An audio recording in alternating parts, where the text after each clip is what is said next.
Después de un daño cerebral adquirido debemos seguir pensando en el futuro. Con esa razón nacen las entidades de daño cerebral adquirido. Actualmente somos 5 entidades en Galicia: Adaceco en Coruña, Adace en Lugo, Alento en Vigo, Renacer en Ourense y Sarela en Santiago de Compostela. Las 5 asociaciones formamos FEGADACE, que es la Federación Gallega de Daño Cerebral. A tener en cuenta cuando nos encontramos ante una situación de daño cerebral.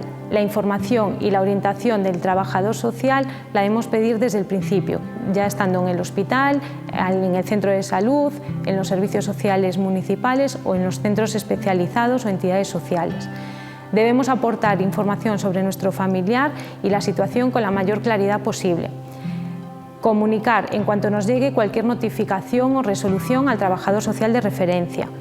Si la persona está trabajando o tiene cotizado un periodo mínimo, por ejemplo en el caso de enfermedad común, tener en cuenta que podemos acceder a una prestación de incapacidad temporal en el caso de una baja laboral o a una incapacidad permanente.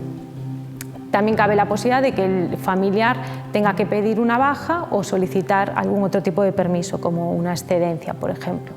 Y si la persona no trabajó o no tiene cotizado lo suficiente, pensar en prestaciones no contributivas o en las prestaciones por hijo a cargo.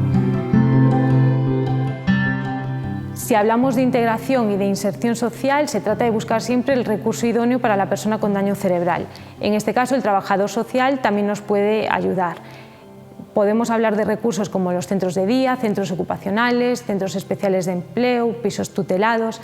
Por ello es importante el contacto con los profesionales o las asociaciones especializadas en daño cerebral, que nos ayudarán a resolver las dudas, a compartir experiencias, reivindicar los derechos y los recursos que ayuden a alcanzar la máxima autonomía personal a las personas con daño cerebral adquirido y alcanzar y prestar los apoyos necesarios.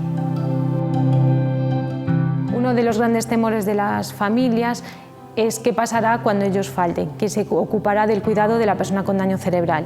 Por ello existen entidades no lucrativas que ejercen o pueden ejercer los cargos tutelares. En este caso se recurre a ellas cuando una persona no tiene familiares que se puedan hacer cargo o que, existiendo familiares, no es conveniente o posible que se nombren como tutor.